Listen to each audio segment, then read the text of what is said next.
This week on Pivot with Purpose. For me, it still baffles my mind why people still struggle. You consume TikTok, you consume Instagram, you're on YouTube, and you still haven't done the things. And that's where But you know what Drake is doing and what Sexy Red has got going on? I don't know. I honestly don't. You know what Sexy Red is? Ski. I don't. Ski. I don't. Okay, I don't know the words either. I just know ski part. My pink, my booty hole brown. No? Yeah. No. That they don't play that in the church. They don't. I went Sunday. They don't play that at my church. They don't play Not that my church. At least not mine. They play it in the Church of Drake. The blood of Jesus. That is what we talking about. She said she got different. We're not talking about booty holes. We're talking about the blood of Jesus. She talk about blood too, but it's different. That girl is special. But you know what? There's a lane for everybody. Hey friend, you're listening to Pivot with Purpose. This is my show where I pivoted from shit I'm 30, where I was dreading turning 30. I had a failed marriage, failed engagement after that, and I don't have a relationship with my immediate family. But through it all, I came out the other side with a thriving business, an unexpected radio morning show of my own, and a platform where I can reach millions of people and help them walk in their truth. I am now celebrating every step of my journey into continuously finding my purpose, the good, the bad, and the ugly. Sometimes this journey looks like shit, and it probably sounds even worse, but it's still our journey, and I'm learning right along with you to enjoy it. There's always a rainbow after the rain falls. Now, if you need advice in pivoting in any aspect of your life, relationships, career, spirituality, send your questions or story to askcarlawomares@gmail.com or shoot me a DM at Carla Womares. Now, let's start the show. It's me, I'm Bike, Carla Womares, your host. Now, I have been creating content here at Hi Hello Labs with a really special guest that I'm bringing over to you. Oh, she's here. I'm bringing her like she's next to me. But I'm exhausted. Listen, being a model, if you are a model and you are in front of cameras, baby, you deserve a shot. You deserve a joint. You going to heaven early. If your pictures are good, if they're not, well, you might stay on earth. I'm just kidding. It's really hard work. But we did it. Behind the scenes of business is ghetto. It really is. I promise y'all. We're giving you some content, but we're going to talk about all of it today. Plus, I want to talk about this like hustle culture, burning out, and then your health. So I really want to take our health really seriously, especially because, I'm like inching up and my birthday's coming up. I'm about to turn 37. I'm getting old, but I have a young lady that came all the way from Drake's native land, the six. The 6. Did you got a 6 in your number? Yeah. She came from the 6. We got Sofia Aguilar. Aquí estoy. Listen, we might do this in Spanish. Okay, buenos días, ¿cómo están? Vamos a not do that. No, but seriously, thank you for being on the pod. Thank you for having me. Sofia got here from Canada yesterday. You heard that right. She is Canadian, lives in Canada. And a little bit of a backstory. A few months ago, Sofia had reached out to me for podcasting and strategy. And I think I was in New York when you first called me and I couldn't log into my laptop. The whole thing was a hot mess. I'm like, listen, girl, let me get back home and we can do this again. So we did. And she ended up launching her pod and you're doing great, by the way. And it's no easy feat to produce a podcast. But the beauty about it was that I saw her. Anytime that I coach someone or I do a strategy call with someone or I launch for somebody, I watch their work and I'm watching what they're doing. A little stalkerish, but it's just more like I want to see what you're doing and who you are after, because it's cute to be on this call with me, right? And I'm like, you need to do A, B, C, D. And then most of the time, people don't really implement it because it's a lot of work. And you're like, well, life happens. And that's why there's only like 1% of podcasters that really get to the top.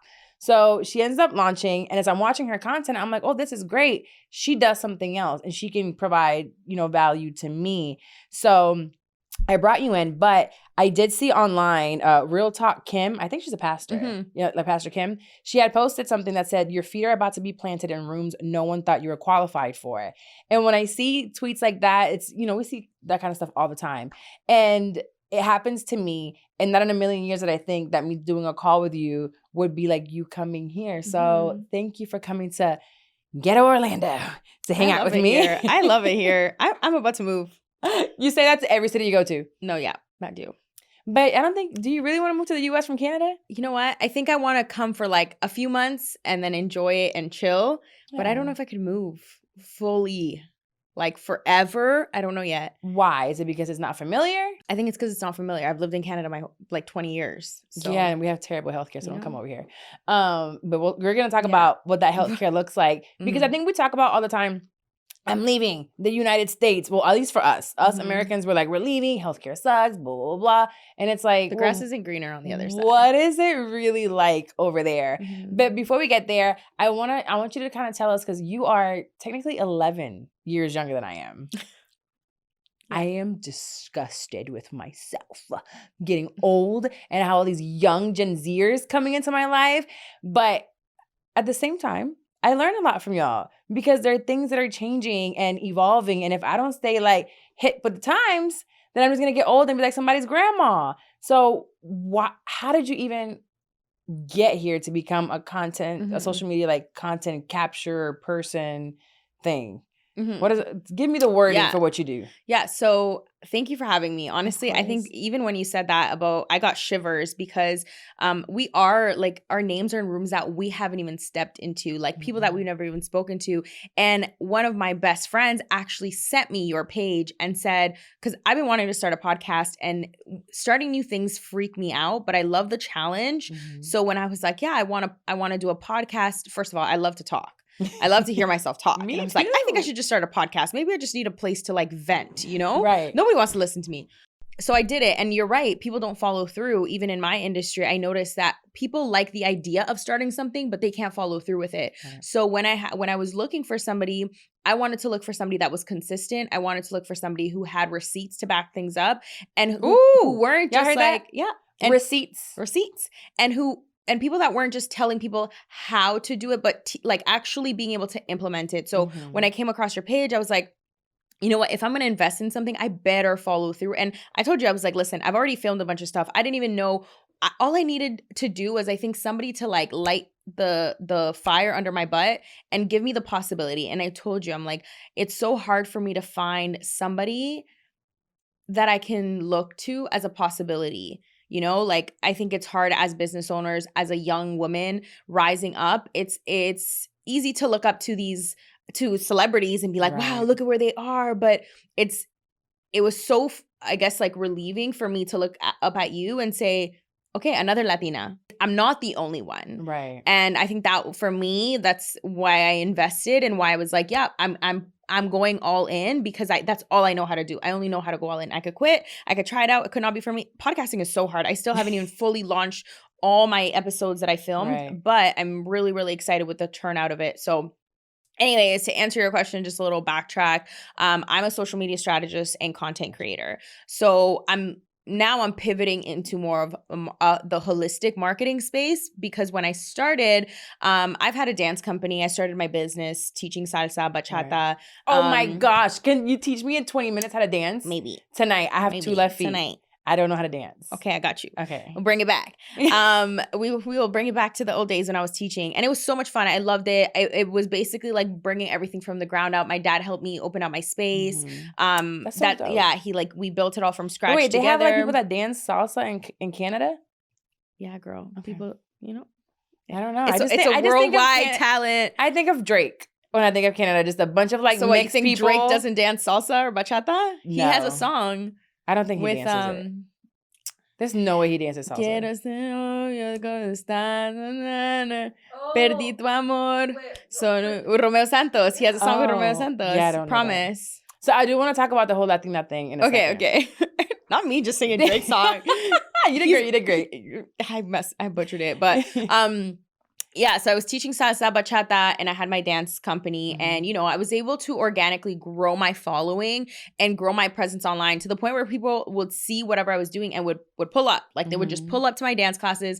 Then I obviously had to pivot online. And even when I pivoted online, people still wanted to learn. I was teaching little kids how to dance, like just doing like fun movement sessions.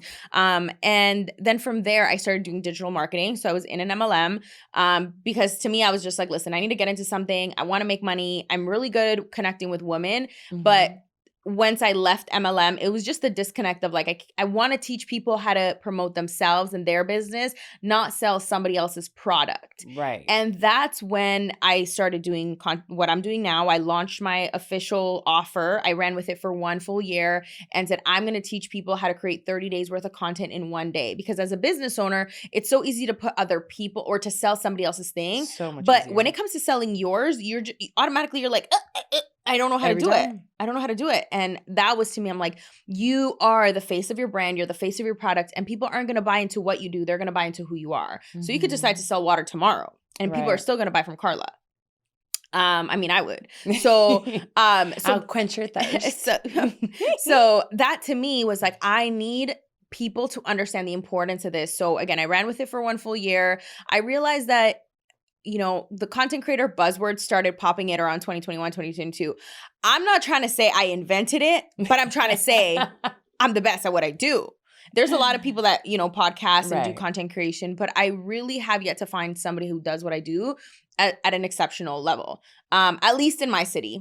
I don't know about, you know, surrounding areas. Think some of those things is like, when we were talking about it, we just don't know everybody that's out there. Sometimes I'll run into a page and I'm like, wow, they're you doing do this? really good. And they have their receipts and they've been doing it. I'm like, I've never heard of you. Yeah. But again, there's 8 billion people on this earth. Yeah. So I know that they might not be in our circle, but you're taking the fact that in your immediate circle of people that you're looking in your social media realm, there's no one else doing it. And I want you to continue telling me like kind of like how you got here. But what I want to focus in the fact that a lot of my listeners are probably in their mid-30s. 30s were, all right, we're a little seasoned. But a lot of us are starting new projects and feeling like, man, this job isn't really what I want to do, or I'm not loving or passionate about this. And I want to really focus on the younger generation, which is you, and how fearless you are. There's like 2 different, you're Gen X, right?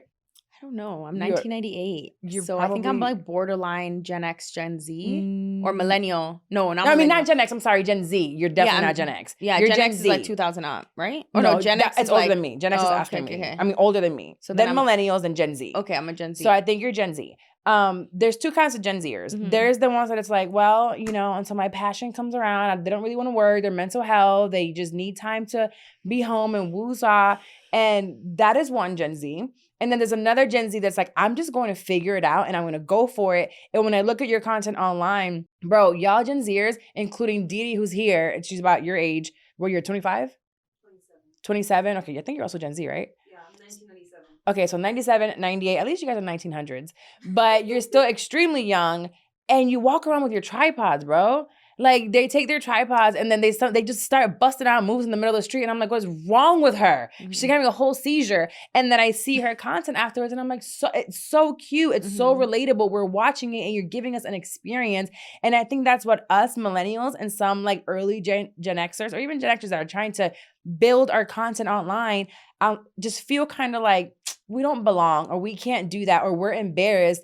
But why are we so embarrassed when you guys are like, you know what? I'm doing what I need to do. This is the world we live in now. And the world we live in is online and social media. So you go from dancing to then like saying, I'm going to start creating social media content for myself. And then now you're basically having people saying, hey, can you do what you do for you, for me? I think the opportunities are everywhere. And nobody cares until you're finally up there. So I think people's fear is that nobody's seeing you. And I think why people are scared is because they think that everyone's watching their every move. Nobody's watching you because nobody cares because everyone's focused on what they got, what they're doing. Right. And somebody's getting cheated on right now. And I need to focus on what I gotta do. Do your thing. But me, I'm like this, focusing on my own thing. So why would I have the time and spending my time thinking about what other people are thinking about me and think about what I'm doing is why am I focused on that when I can invest that energy into actually creating something and chasing those opportunities? And when I saw the gap, I said, I need to bridge this gap because people like Gen X's or even millennials, they're not using their tools to their advantage. And they're saying, well, you know what? Yes, I'm not passionate about this. Maybe it's just too hard, so I won't figure it out. Or somebody else can do it for me. I took the time to learn, ask the right questions, and get in rooms. Yes, some of them were expensive rooms. Some of them, it was a conversation and an introduction, Right. but you have to be willing to put yourself out there in order to receive. And if I didn't do that, I wouldn't have met you. I Right. wouldn't have been on TV. I wouldn't have been, flying across the world, creating content for other people. And Right. that I think is a difficult thing to teach people how to have grit, to teach people how to be like, even if it fails, even if you're doing it And you for a will full month, and fail. you are always going to fail. I've failed multiple times. I've had to do refunds. I've had to go through clients that didn't like me. I've had to go through clients that I didn't like. Right. I took on more clients than I could handle and got super sick and still learned and said, okay, it's from these mistakes Right. and these opportunities that I've learned. So, but I think that, again, people that are in transition or in pivot of their careers and their industry, the reason why they're afraid to try again is because they feel like now it's too late. Like, there's not Yes. enough time. There is so much time. Even when you say I'm 26, I'm like, I feel like I'm 40. And I'm like, when does the time stop ticking? Like, does it stop? Because No. I feel like I have so much time, and that is such a blessing. I think that we look at time as like scarcity, like there isn't enough Right. of it. But it's like, if you knew all the opportunities that were out there, you could get up every day and try something new, even if you wanted to. Do you know how many times, like, and I use my weight because this is the one part that I really struggle with in the past couple of years. I mean, I would say since having the baby, and it's getting back in shape, right? Mm-hmm. And if I would have just started walking a year ago every day and stuck to it, today I would have been somewhere else. Now I have to start over. You just need to start. Yeah. And you at 26, you're like, oh, I feel like I'm 40. Trust me, you don't. You don't. I seen you put your legs up. I seen you moving around. You stayed out. You know, you can go out to a bar and be out a little late and then come in and still wake up early in the morning. We can't do that. We really can't. We wake up the next day like a truck hit us. And I'm not even like in my 50s, but I'm about to be 37 years old.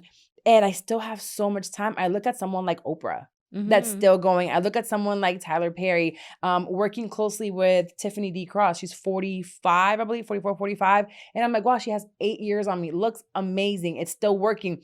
Just launched her podcast. We just launched it, right? And she's in her 40s, right? Mm-hmm. She did journalism. She got fired from MSNBC. I got fired from radio at 36, right?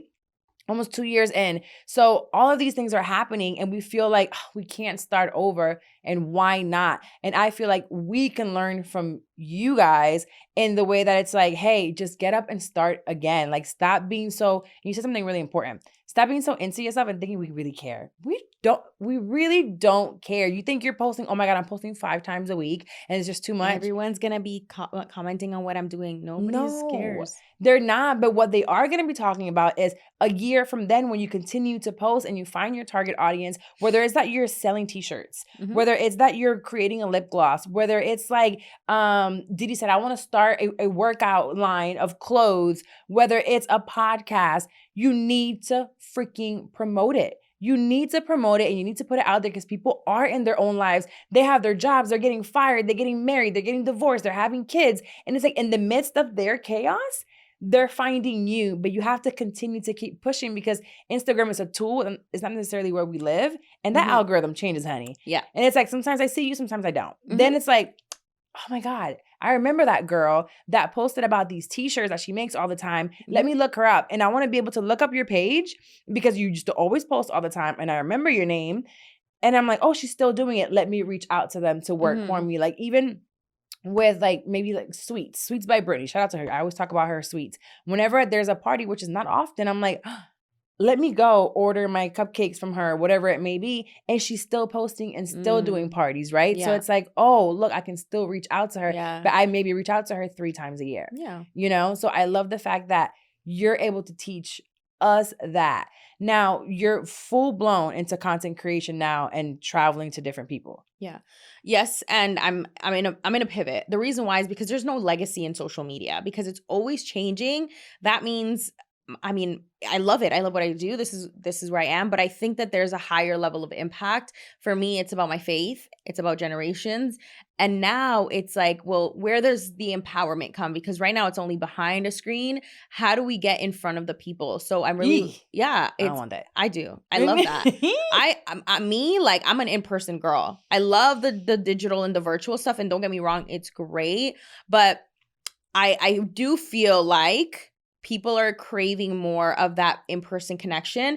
And also, there's still a gap. There's still like, people don't know how to hold a phone. People still don't know about Instagram. They still don't know about TikTok. And it's like, yes, we could learn that online, but I'm a huge, like, I'm looking for ways to like be the go-to person in education. Because here's the thing, people are going to school for marketing and business because they think it's like, wow, I'm going to go to school and learn how to start a business, or I'm going to have a business degree and then do so much with it. And then you don't know how to even open up your QuickBooks, open up an email, create a strategy, even have a conversation, understand customer service. So that's you just mentioned QuickBooks.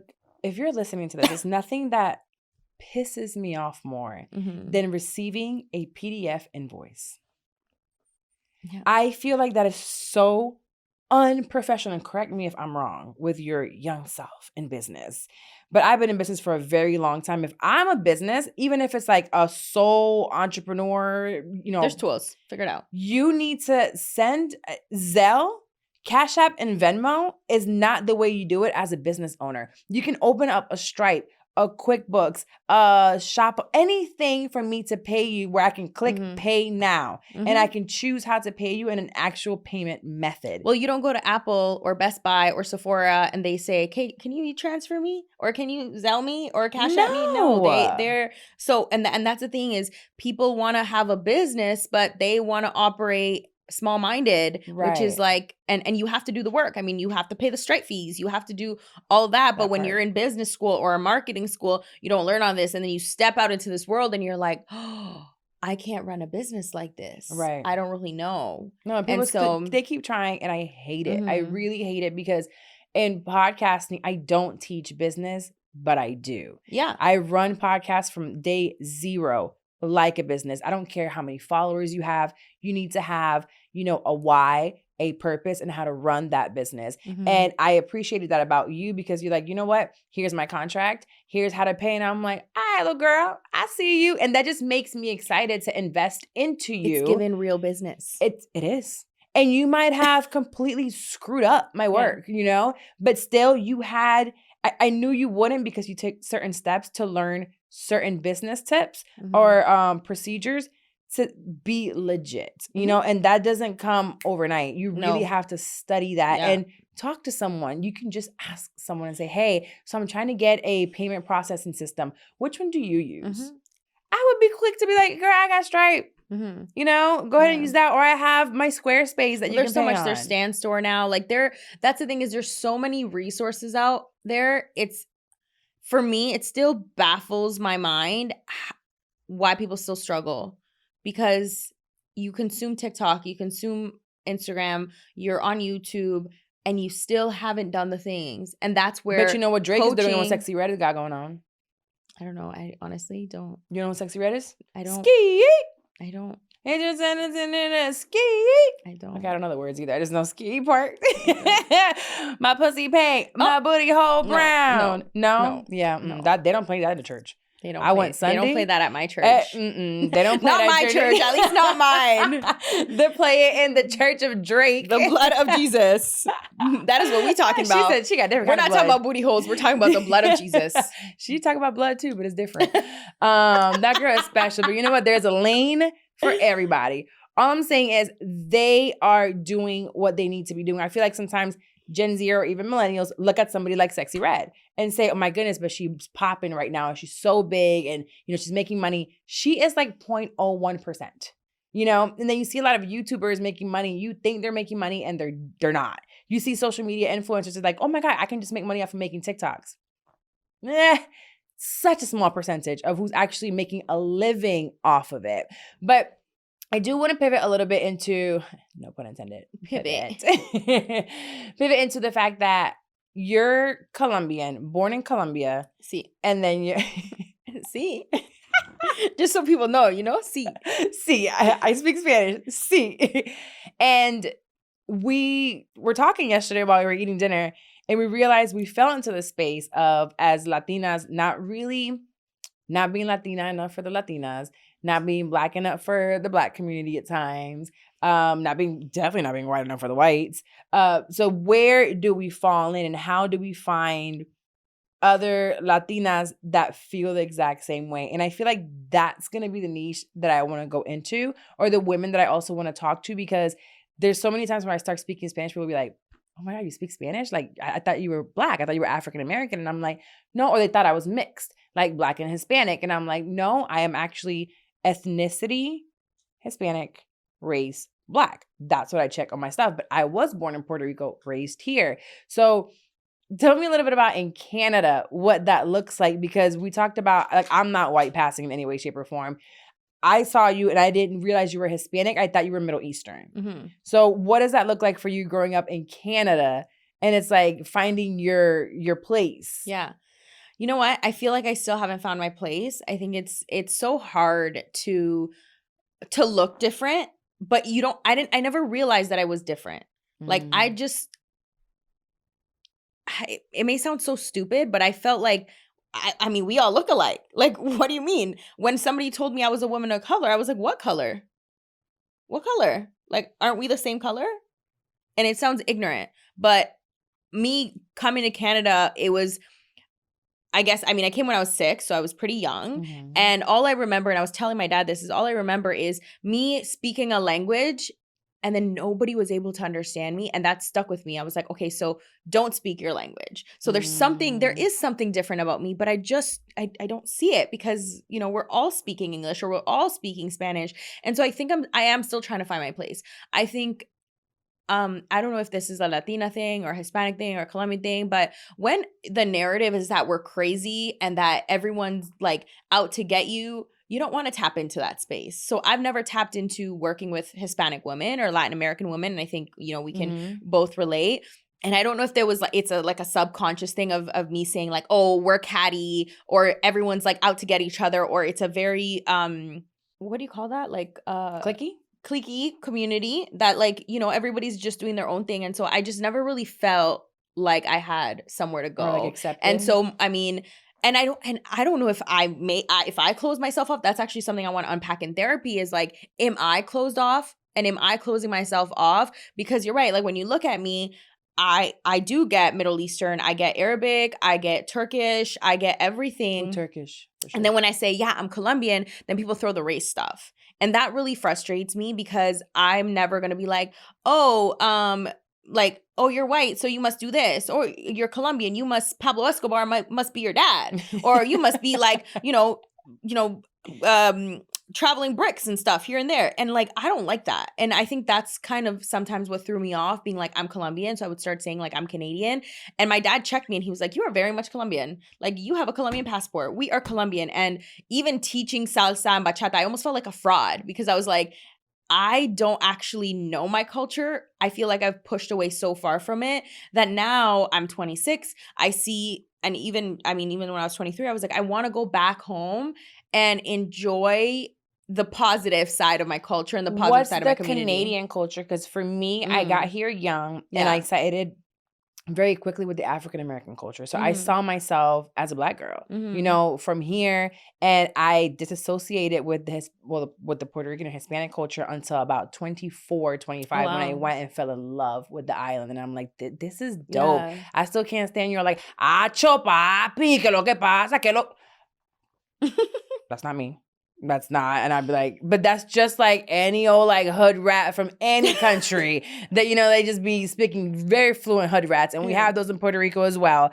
But I also love it in a sense now when I watch it, I'm like, man, like, that's my people. Like, that's my people. Yeah. Little ratchet asses. Yes. I know that's right. I'm shout out the whole club. I see y'all killing people, showing it in the news. They just, you know what I mean? That's still our culture and my island. But I have found myself that after I started accepting that a little bit more, I started attracting the Hispanics that really get it, especially the ones that have been here for a long time. I was here since I was 8. You were 6. So I worked with like Erica Cruz from Chingona Revolution. I worked with oh my God, Ida. She did Work Your Magic. And, you know, I've worked with a lot of Hispanic women that were pretty much raised here, but are more in tune with their Hispanic side. And at times I'd be like, wow, you have a lot of Latina followers or a lot of Latina friends. And then I looked around myself in my circle. I'm like, oh, actually, so do I. I have a ton of mixed friends, some Latinas and a lot of Black friends at the same time. And I'm like, I can now be a little bit more diverse. But it took me to be almost 40 to kind of blend both things together. Yeah. I think Canada is known as a melting pot. I don't know if you've ever heard that term, but they say like Canada is a huge melting pot. I'm like, here. Yeah. And now that I'm thinking, like now that you said that, I'm like 3 of my best friends are Hispanic. One's Colombian, but it's like, I don't know. I feel like we're trying to be one or the other. Like it's either like you said, like I want to be like in the African-American crew and like with the people, or we want to be with the white girls. But what about our community? And I felt that disconnect too. Even when I speak Spanish on social media, Spanish people, women come to me and we're like, you need to do a course in Spanish. You need to talk in Spanish. You need to build a Spanish community. And I'm like, I don't know. I think it just comes organically. Yeah. I've never sat out to be like, I'm looking for all the Latinas. I'm looking for all the Black girls. No, I'm just like, you know, I say it as women of color. Yeah. So I've dealt with Middle Eastern. Yeah. I've worked with Black, with Hispanic, with Asian. Yeah, I don't know how I feel about the whites. But after a conversation in Atlanta recently, I feel like I'm going to have to open up a little bit. Not and yet. You know what? And this is where I'm like, people don't, I don't know. I'm no longer like looking at color. Like, I don't know. Shit, I see color. Bright. It's there. But, and that's the thing is I'm like, at the end of the day, bad character is everywhere. Absolutely. And I've had clients who I'm like, I am never working with these people. And they have been the kindest, most genuine, understanding. I'm like, I'm never working with a Latina. And here we are. You know what I mean? And it's like, it's not about, and I think this is where I try to like push myself out of colorism or whatever. Like it's there, it exists. But to me, I think that I was just in this ignorant place of like, no, I'm not discriminating against. Everyone accepts me. And the reality is I wasn't, and we're not. But I like to think in my head that in this pretty little world, we have that to be different. Yeah. So I know that I struggled for years in the past with racial discrimination, and it's happened to me so much in the past couple of years. But I feel like I've shifted in the last probably 2-3 years, my mindset and the way that I approach it, right? Yeah. So I do be talking about whites sometimes. But honestly, recently I have dealt with more white people, right? Mm-hmm. And it's like, oh, okay, there are allies. There are people that are great. And it is a character thing. Mm-hmm. But I can't ignore sometimes that when we have our backs, you know, on a hard place, will they turn on me? That's always a thought in my head. Wow. And I can't help that because here in this country, we see it happen. Yeah. It's happened to me. But at the same time, I can't let that taint me to be like, fuck all white folks. Mm-hmm. And that's what I'm working on now. But I also can't say, oh, all Hispanic women are great, because there are some that it's just like you said, it's their character. So it's just working on me and not allowing someone else being a shitty person, essentially, taint me. Yeah. You being shitty is not going to make me be a shitty person. Yeah. I can't allow that. Just because you did me dirty, I'm not going to go now and trash you online and talk about you. I'm just going to pick up and move on. And it took a long time for me to get here because really that Facebook post, baby, was coming. You know, it's such big growth. But at 26, I wasn't doing that. I was going to fight you and talk about you. Yeah, I mean, I still talk about them. I just may not put my hands on you. I bring you to Jesus. I go and say it in prayer, and I'm still going to talk about you. But the reality is it's hard. It's hard in business. I mean, it's hard enough to make friends in business because you're a business owner, but then you also have friends. And then it's also like, but your friends become clients. But then it's also like you're always too busy for your friends. So all in all, it's already hard enough as it is. And then you add the business layer and the client layer to it. And then our background. I don't allow myself to get too close to clients. So there's most clients, like we're so cool and I've stayed at their house and we've done stuff, but I have to keep like especially like ongoing clients because I'm dealing with them on a week to week, almost daily basis, right? And it's like in my business, at least for production, it's like I need to keep a clear line of like, this is a business relationship. I need to trust you, right? I need you to trust me. I need to know some of your deepest secrets, especially for podcasting, because we're being very vulnerable. Yes. But I also need to know, and them to know, this is still, when I'm heartbroken or going through a very tough time in my life, they're probably not the person I'm going to call. Yeah. I have my friends outside of business or my therapist. Please go to your therapist, y'all. I think that was the hardest thing for me when I first started, is that I was very lonely when I started my business. Like, it was a very lonely time, and I was in a relationship, but I was always working. And I think part of me starting my business was because I wanted a sense of community that I couldn't really find. And so I wanted to create it through my clients, and then realizing like, oh, now I've made my clients like my friends, so there's no boundaries. Yeah. And I mean, it was my fault. Like, I have to say, like, I allowed it, or there was something in me that said, yeah, you know what? You can call me at 1 a.m. asking me about your edits. No. And now I understand that. And actually, all those clients, unfortunately, I'm no longer friends with or clients with, because there was a boundary that I personally didn't have. And then once it came down to like, oh, hey, can you just film a little video for me? And then you don't want to break that relationship. So you're right. That was a really hard thing for me to do at the beginning, because I just wanted to have people around. And because running a business and entrepreneurship is lonely. And you're human. We crave connection. We want friends, especially that understand what we're going through, like client stuff, or like, oh, you went through that. I went through that too. So we end up actually bonding. But there is a very fine line. Now I'm glad that, I mean, most of my clients are like 15 to 20 years older than me, or also my age, but it's a very much like boundary driven relationship. Right. And I think it can turn into something more. Absolutely. Yeah. But keeping the friendship and business very separate. Absolutely. I think I've talked about, working with Mandy now for the very first time after 12 years of friendship. And there's a very strict boundary there, like work wise, when we're on set, like it's my production, we're working, this is your role. You're the best at your role, do your role.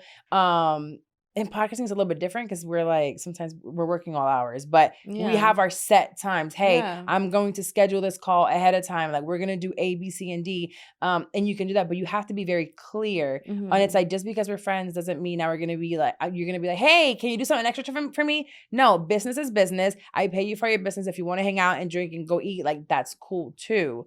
But we have to set those boundaries. Yeah. There was something else I want to talk to you about, because you're working and you're like, you've been lonely and you're going nonstop.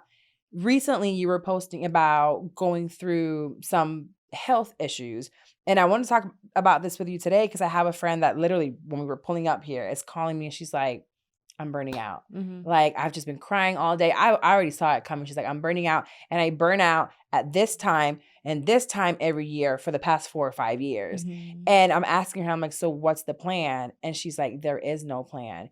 What was going on with you on social media? You're like, oh, I'm sick and I still have to show up, and you're still showing up, but you have things going on. What happened? It's so emotional for me. Like, I don't want to cry. I let it make people cry. We can cry. I'll cry with you. I don't know why I got emotional. I was fine. I'm a thug. I promise. Don't worry about it. I'm a little gangster. So, I mean, we're all going through it, but nobody's talking about it. Nobody's addressing the elephant in the room, that our mental health is so affected because of social media and comparison. Internally, as a woman, there's a lot of changes that we go through, especially when it comes to cortisol and your hormones, and you just feel like you're not functioning. And so oh my gosh, I don't know why I'm getting emotional. And it's okay. Because we don't talk about it enough. Is there a tissue? Shit. It's okay. I was good. Oh my gosh. I got out of a relationship last year in May. And I think as women, we also need to understand that, like, sometimes we're the problem. And I was definitely the problem. I was so unhappy that I was making myself and my partner's life so miserable. And oh my God, why am I crying? Aww. So when I left that relationship, I was finally alone with myself and being like, yo, like, you got serious issues. You were using, not you, like, having this person in your life to kind of like suppress like your heart, your internal. So I realized that there was getting out of that relationship was like, for me to be like, I got issues that I gotta fix. And if not, I'm going to hurt the next person coming along as well. So I drank a lot. I ended up like traveling. That's when my traveling picked up. So I was traveling. I was barely sleeping. I was eating like one meal a day. I gained like 50 pounds. I'm down 14. So Hey, you've been on your I've been on workout. my workout. But I went to go do a pap test. And for it's Pap smear, annual for women. internal test, and it kept coming back abnormal. And so I'm traveling. I come back home. I do my test. My doctor calls me. Hey, you know what? You have an abnormal test. And I'm like, oh, like what's going on? I'm gaining all this weight. There's this talk of PCOS. Then, I get a letter from the Cancer Society. Like there's just so many things flooding me. You're so young. And I'm young. And I was like, oh my God, I'm turning 26. I mean, I'm 25. And usually people tell me like, or people are always telling me like, okay, you could do what you want from 20 to 24. But as soon as you turn 25, things are going to change. So in my head, I'm like, if I don't start taking myself seriously, something's going to happen. But I'm a very high functioning person. So I didn't want to face the fact that I could potentially be having internal issues. I was just like, I'm going to put my head down and go to work. So that's what I kept doing. I was like, I don't care. I'm working. I'm getting my clients. I'm getting my money. And that was my coping mechanism. Let's just get busier so we don't have to deal with everything that we have going on. And that actually pushed a lot of people away from me. I was not a good friend, but that's when I came to like more of a closer relationship with God, because I was like, listen, God, if you don't fix it, something's going to happen here. So as of recent, I shared with everybody what was going on, because I couldn't show up. I couldn't show up the same. And it was affecting my business. It was affecting my way of like communicating with clients. I was very snappy, and I didn't understand that hormonally and internally there was something wrong with me because of the increased stress, the lack of eating, and just everything from and that's the thing, is we think that these are just things that happen overnight. They're not. We've accumulated this for so long of having this like hustle and grind mode. So I just said like part of my 2024 goal was to be the healthiest version of myself. And if that meant not having to work with a lot of clients, I might have to financially pivot, or, I mean, make more but do less work. Like there's so many things that I want to put in place, because what I realize is life is too short for a business, for a client, for money, because at the end of the day, money can get us good healthcare. Right. But once our life is gone, like what are we doing? And we have a purpose on this earth. And that's when I think somebody very close in our community passed away, and the impact that was felt. And we're just like, life is way too short to let things like this stress us. But it's really difficult for me because nobody talks about the health stuff, and I don't want to feel incompetent. I don't want me saying I'm dealing with some health stuff, I'm falling asleep, I'm really exhausted, I have really bad cramps, like I have really bad pains, or mentally I don't feel well. I don't want a client to look at me or somebody be like, oh, she's dealing with something, like we can't hire her. Mm-hmm. So that's why I never came up front about it, because I didn't want anyone to feel sorry for me. I don't need you to feel sorry for me. I don't need you to be like, oh, poor girl, like let's see how no. I don't want that. I just want you to understand that I was going through something, but that doesn't make me any less than. But I think that's something that I'm working on, because some days I really can't get it together. Like I can't get out of bed, or I'm crying all day and I don't understand. But I think the biggest thing that we need to understand is that we just need to give ourselves some grace.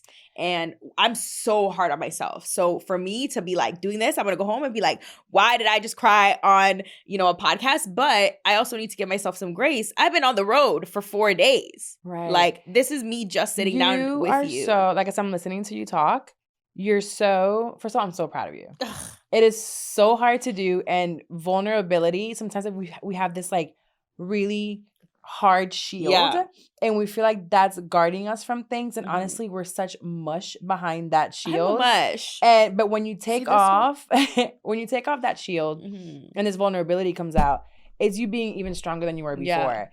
Now, you being 26, you're unmarried, you don't have any children, you're living your best life. No, but I feel like you're doing so much, and you have like these goals, and I don't know if this is you, but I see it a lot. And I just saw actually it was a reel of a young lady that records here. What is her name? Beauty Marks. What's her name? Elizabeth. I saw a reel she put out. She's like, I thought I would be married by 25. I guess she just went through a breakup. Not really sure what that was, but I remember I don't know if you've put time limits on what you have going on. You're like, by the time I'm 30, that was a big thing for me. I want to be married with the white picket fence and the kids and the business thriving. And it's like, girl, give yourself grace, like you said. And I know that you want to like get it together, right? I'm going to be at my best, at my healthiest. all you have to do is slow down. Yeah, and it's a process. I think that's what I really understood. I'm like, some days are better than others, and some days are not. And that takes a lot because Yeah. I know women in their 40s and 50s that haven't gotten there yet. And another thing that I just noticed as you were talking is the introspect for you to say, I was the problem. You have issues. Bro, sometimes there's some women that be like, bro, I have toxic relationships. These friends suck and these boyfriends suck and I had this narcissist or whatever. But let's look inside. Well, that's honestly, I didn't want to publicly say this, but I was having this conversation with my girl to be like, what am I going to talk about on Carla's podcast? And I was like, I think there's a lot of podcasts talking about how men are the narcissists, but we don't talk about how women can be narcissists too. Absolutely. And that's why I hope my ex, watches this and sees this as a apology, because I definitely was a toxic one, and I definitely felt like I was the manipulative one, but not out of like, I want to be this, is that not that I had no other choice because I accept responsibility, but being like, when you're like empty, it's very easy to have these behaviors to try to mold people into what you want them to be. So there's a big difference. And because I studied narcissism for so long, not like in school or anything, but literally I got fucked by a whole man with narcissistic personality disorder. You fall into this realm of, I have been toxic too. But there are two very different things. Someone that's toxic and then someone that's narcissist. Mm-hmm. A high narcissistic traits, you don't have that looking inside and saying, let me take responsibility for that. Mm-hmm. So narcissism, let's just throw that out right now, right? We have just been toxic. And you can be toxic. That comes from our background, our trauma response, what we saw our parents do. And then we're just kind of mimicking what we already knew. Yeah. And as women, sometimes we get told how to manipulate men to get what we want. If you're good looking, it's like, I'll take your money or do what I want or don't talk to any women, because it's in the Hispanic culture. That's why they say like Latinas are crazy. It's like, you don't talk to nobody else. You're with me. You love me only. I'm going to kill everybody else. But that also comes from the fact that a lot of Hispanic men, when we look back, are cheaters and have different families going on at the same time. So the women, we saw our grandma. I saw my grandma. Well, she told me the stories of getting my grandpa out of someone's house and having tea or coffee with the women and letting them know, leave my husband alone. He's coming home now. So that's like, crazy. That's not okay. No. But also she was training me when I got married at 19, telling me you need to put polvo on before bed and do your hair and like light makeup because you have to have sex with your man every night. And I'm like, no, if I don't want to, I'm not going to. And that should be okay as well.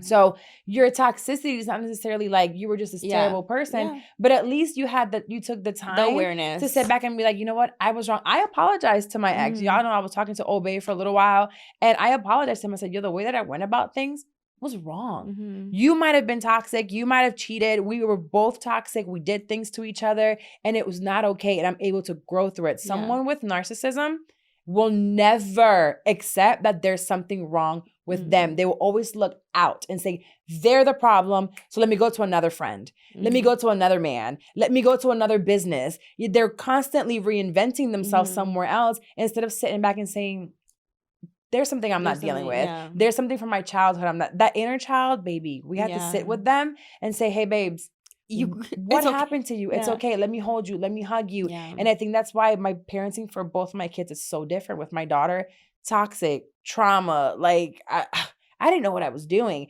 With my son now, it's like he throws this crazy tantrum and it's like, sometimes I want to pick him up and throw him out of a window.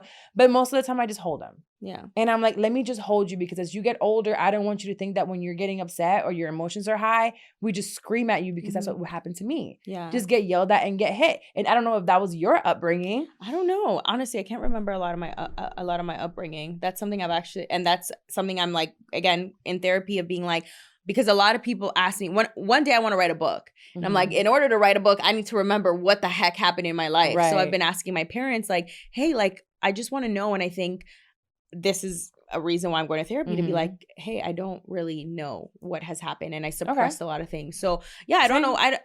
There are some things that obviously like that happened with our parents and coming from Colombia, being here. So that's where I know some of my hustle culture comes from. That hustle is that I've always seen my parents, my dad especially, hustle and just figure it out. So that's why I've adopted that. Like no ifs, ands, or buts. If you're sitting down, you're being lazy, get up, go do your thing. Now my dad has changed a lot where he's like, relax, like sleep, right, give it a like second. Chill. And that actually has helped me so much be like, hey, my dad's holding grace for me. I need to kind of chill, hold grace for myself, have space, and also surrender to God. Like, there's a lot of things that we do, and we try to like manipulate God's plans for us. And it's like, I really feel God some days being like, girl, if you knew that I've already worked it out all for your good, like I've already like worked it all out for you. You are blessed and highly favored. And my best friend and I say, God's, you know, God don't play about me. We always say that. God don't play about me. So if he doesn't play about me, then why am I so worried? Why do I try to control things and put them in my own strength?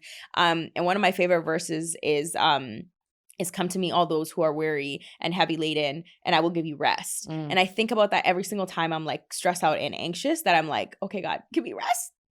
Please. Because it's usually in the times where we're exhausted and burnt out that we're really not even relying on God's strength. We're relying on our own strength. So that's where I'm in the season of being like, okay, God, like I only want what you want from me, because if it's only coming from me, this is going to be hard, and it's not going to be sustainable, and I can't figure it out. And you have to believe in something. I recently did an episode, which won't come out yet, for Across Generations.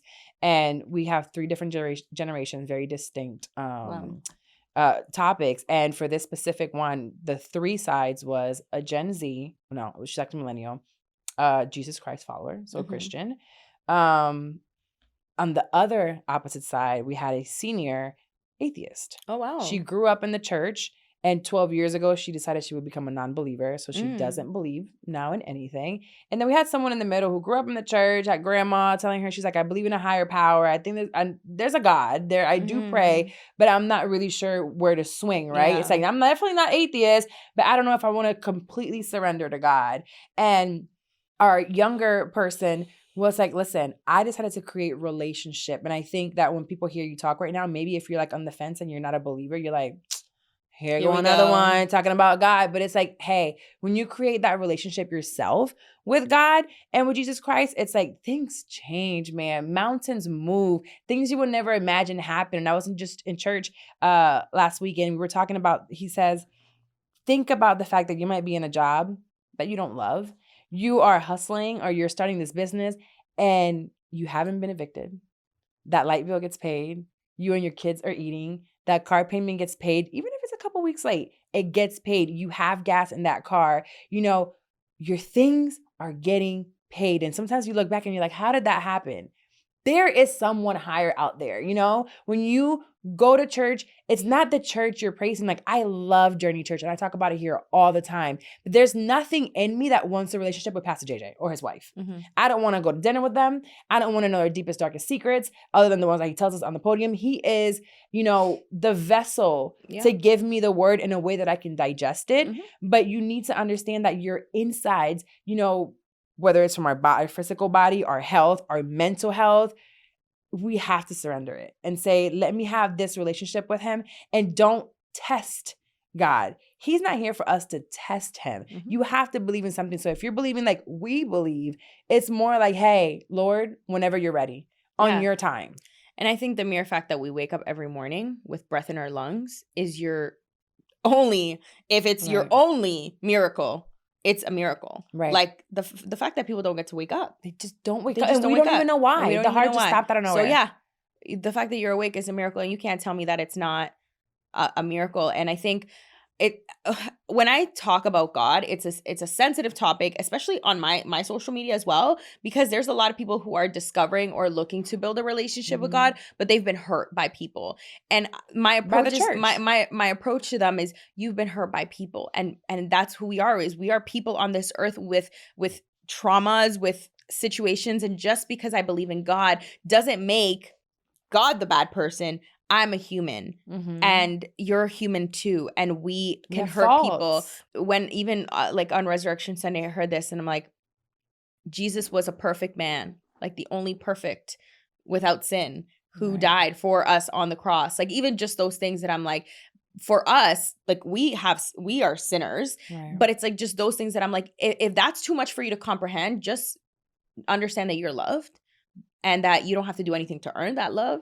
And that's why religion is so complicated to some people. It's not about religion. It's about a relationship. And when you develop that relationship, just like you do with your man, or just like you do with your girl, just like you do with your kids, that is all that God wants for us and with us. And when I realized that it didn't have to do with a church. A church is to bring fellowship, community, and all that.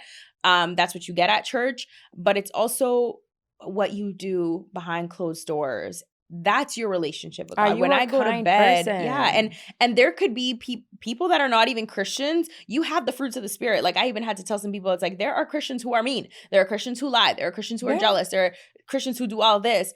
But there's also non-Christians who have the traits of Jesus. You are kind, you're patient, you're loving, you're meek, like you have meekness, all these things. And so it's like, who am I to judge just because you are not a religious person, but at least you have a relationship with God. And so for listeners, that's usually something that I'm like, oh, like, I wish you just felt the love of God to understand that this is more of a relationship thing, not a religion. And so you don't get turned off by me being like, oh yeah, surrender and trust the process. But really that's what it is know that your plans have already been ordered. Like, you could just cool it. It's going to come. If I would have been where I am today 4 years ago, I would have screwed it up. Yeah. I would have absolutely screwed up. There's no way I could have handled the production that I'm doing right now with Will Packer and iHeart 4 years ago.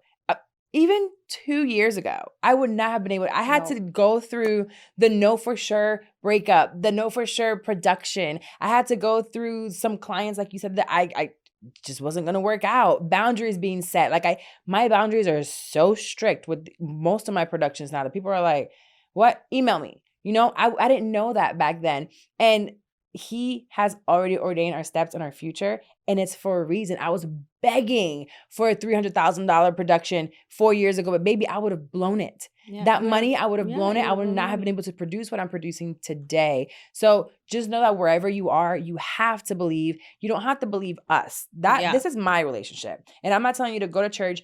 Just be sincere and don't test and just say, hey, here I am. Mm-hmm. I want to feel you. I want to talk to you. Mm-hmm. Just, put on some music, write, and just take your time day by day. And you might not walk around talking about, I'm a Bible thumper and this is a Christian. No, just be a kind, good person, and you're going to see things shift in your life. When you feel like doing something nasty to someone because they were nasty to you back, as hard as it is, pump the brakes. Don't do it. Don't do it. And you'll see.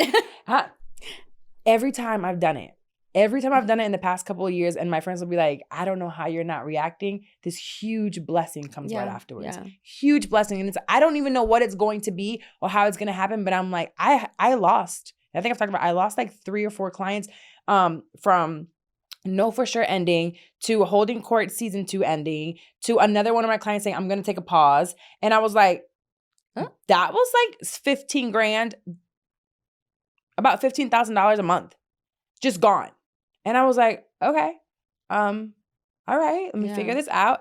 And then all of a sudden I just sat back and I just continued creating content. I focused on who I did have and the people that were in front of me. And I'm like, we're going to make it work. My team, I said, just hold tight. Please trust me, hold tight. I don't know what's coming, but something's coming. And we ended up closing 3 more clients immediately. And that were like triple the amount. And they're like, how does this happen? You just have to have faith. Yeah. We just have to have faith and be good people. And that's why with the health stuff that you talk about, that's where I am where I am. I'm like, listen, I don't have the final answer. I'm still doing a bunch of tests. It still feels very scary. Some of them I don't even want to do right now because I'm like, you did say you were waiting and I was like, what are you doing? I was like, I don't want to do this test because if I don't like the answer, it's going to set me back from this trip. So when I go back home, I promise I will do it. But it's one of those things that I'm just, if I do have to pivot and I can't do in-person content days anymore, then I'm like, okay, God, you have something better for me. That's why I like these speaking engagements, like being able to go into schools, podcasting. I'm like, this may look like the next reiteration, and it's okay to continue to reinvent yourself. Right. I always talk about that, like even using cross-functional, like what do you call that? Like transferable skills. Like I went to school for social work. A lot of people don't know that. I went to school for social work from 2020 to 2022. I got a grant. And I always say, I'm like, my plan wasn't to become a social worker. I've always wanted to work with incarcerated youth. I've always wanted to work in the mentorship, entrepreneurship space. I wanted to work with young girls, but the pay in social work isn't the greatest. But I have those qualities that I use when I'm with my clients. So even when I'm like, listen, God, if content creation and social media strategy isn't where it ends, like maybe here's where it ends and there's more, I trust that whatever you have for me is going to be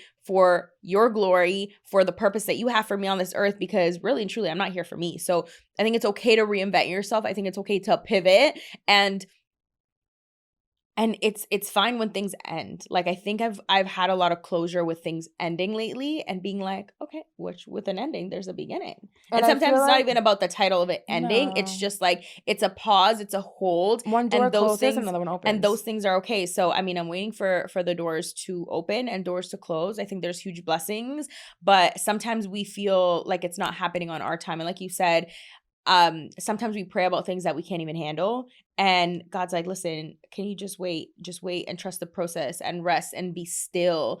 And we can't do that as humans because we love that instant gratification. I'm going to pray for you and your health. And you know, hopefully what God has in store for you is complete healing. Whatever came back abnormal, it's like, just kidding, the lab tech was like a crackhead. You know, I've been seeing some of the shows, like they were like doing meth while they're in the lab. So maybe that could be it, right? I was just watching a whole thing about it. But also, on a serious note, sometimes we're like, well, we've seen people get healed, you know, when they were supposed to die. And we've also seen people just get sicker and things just going downhill, and we don't understand why God didn't heal them. Mm-hmm. So regardless of what happens with you, which again, I'm praying that you're so young and that you're going to be 100% healthy, and God is going to completely touch you and heal you and have you be a testimony for so many other people. If it does not turn that way, I don't want you to be like, it didn't happen. There's my mentality is that God is using it all for his good. So if I just came here today to talk about this for somebody else to go get a blood work exam done because they haven't done blood work, go do your blood work and you'll find out. Like if he just brought me on here to talk about that, then that's enough for me. Right. For me to speak to generations, to people and say, listen, get your sleep. Go get movement in. Find a friend. Do something that brings you joy. Even if it doesn't end up how I want it to, at least I got to share this testimony, and at least it can bless somebody else. You can have been on a trip for 11 days, made $5 million, and you go back home and you have a test that is not the greatest and there's no cure for it. That 5 million can't do anything for you. You can have 5 billion. It won't do anything for you. Well, one of my mentors, like online mentors, Boss Lee. I don't know if you've heard of Boss Lee. She was fighting stage 4 colon cancer. Wow. And she has so, like, rest in peace. And she was like praying, so many prayer warriors. She went over to Germany, was doing a bunch of like, you know, like intro, like different testing and different natural ways of healing cancer. And she actually got until November to live. Wow. And it was past November. Nice. And then unfortunately, tragically, she passed away, but with so much peace. And it reminds me that she helped and very served skinny. So many people. She ended up showing herself very skinny. Black girl? No, she's white. Just kidding. That's okay. but no, she touched so many people. I can't even imagine. And being vocal about it. And like you said, you're so young. And I think some people pass by like, I'm not 40, 50 yet. I don't have to check my health. Please check your health. Our foods are different. Our stress level is different. Social media is a whole different monster on our mental health, on our body, on our stress. We don't even realize what's going on inside of us when we're scrolling through our phones. So get checked and know that there's no amount of money that will bring you back from when it's too far gone. And also your illness or your result, your illness and your test result isn't the final say. That's not your label. That's not your talent. I talk about that in my podcast, being one of one. We're getting rid of the labels and the attachments that we place on things. Just because you have had a terminal illness, or maybe you have a title to your diagnosis, that isn't who you are. And so I want to live from that space of all these women that say like, oh, I have PCOS. No, like I am Sofia, and PCOS is something I am living with, because and my therapist said this, it is external. You're living with it. It's like this coaster is right here beside me, but it isn't in me. I am not the coaster. And I think that gave me a lot of peace of being like, whatever I may be going through and whatever my friends say, I'm like, don't attach that to yourself. That isn't your identity. Your diagnosis and your health struggle or even your mental illness isn't your identity. You're living with it. You can take it off. That's why I say, well, I can't take my ADHD off.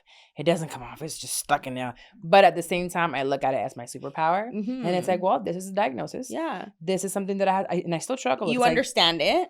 And now it's just, how do I live with it today? We're living with it. We're not going to use it as a crutch to continue moving.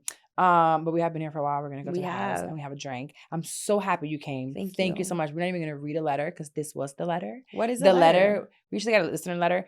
But I feel like you spoke to whoever's listening right now, whether it's like, use that health insurance you got, use that PTO to do what you need to do. Go to that doctor's office, look within yourself, do what makes you happy, create that relationship with Jesus if that's something that you want to look for. And also, if you're unhappy where you are in life right now, monetary, financially, relationships, look within yourself. And it's like, where am I? What am I doing wrong? What can I improve on? And how can I the last episode was with Denise from Partake Cookies. And she was talking about in 2016, selling cookies out of her trunk, and, going house to house and meeting and just LinkedIn and finding people and getting in Whole Foods. And now she's in Walmart and in Target and all these places. And we're all looking at her like, how do you even get in Walmart? Like, how do you do that? Finding people on LinkedIn. Googling, like simple Googles will get you there. Every Monday she would go on and listen to this episode. Every Monday she would go on and do pitch competitions and look for pitch competitions and grants. Every Monday she was like her Grant Monday, finding grants and finding funding. So where there's a will, there's a way. So we close every episode with a Bible verse, and I'm just going to choose something that I might have like highlighted from church recently. John 20:31. It says, "But these are written so that you may believe that Jesus is the Christ, the Son of God. Then by believing you may have life through his name." And literally, I think that I must have highlighted this at church or something last Sunday. I don't know why it stuck out to me, but everything is already written for us. And you need to believe you're going to have life, whether your life ends early or ends when you're 120, whether your business thrives or whether your business ends, your relationship keeps going and you get married and you grow old together, or it ends because it's served its purpose. You're going to have life through his name and his name only. Don't take that glory. The second that you start feeling yourself thinking that it's your name and it's your little brand photo shoot that you did and it's your little website that you did or your little Instagram got 100K followers, it's going to fail. Know that it's through his name, and you just have to make sure you glorify him with everything that you do. And that just looks like being intentional, being consistent, and thanking him every single day. So let everyone know where they can find you. And let's wrap it up and get out of here so we can, do this again next week. Yeah. So again, like I said, my name's Sofia Aguilar, Sofia with an F. And my website, you can find me on my website, sofiaaguilar.ca. My Instagram is @saguilar_. Find me on LinkedIn, Sofia Aguilar. But just connect with me, reach out to me. My emails are always open. My DMs are always open. I may be slow now, but I'm always showcasing everything, that's going on. And I do have a podcast called One of One Podcast. So feel free to check it out. But thank you so much for having me. Thank you for creating a space for people to have the voices and to have that vulnerability and just and things being safe, and also to make wherever people are watching, whether you're at home, wherever you're watching this from, feel safe for them as well. So thank you. And I think my record is still 100% at making people cry on the podcast. That's crazy. And I do a really good job, and I don't even do it on purpose, right, Viv? Every time they start crying. But it's great. It's because God's here. Alrighty, I'll see you guys next week. Don't forget, if you're looking to start your podcast, ideatolaunchpodcast.com. Rate and review the pod right now on Apple Podcasts. Go ahead and hit that 5 stars, nothing less. If you made it here, I know you're giving it 5 stars. Write a review, and I'll shout you out next week. See you later. Bye.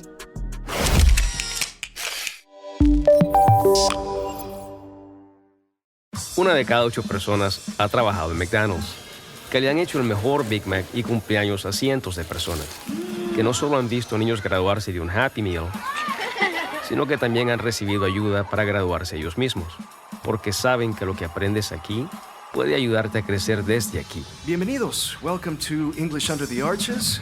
Por favor, o seguir creciendo aquí. Hi, welcome to McDonald's. Una de cada 8 personas empieza en McDonald's, y donde empiezas se queda contigo.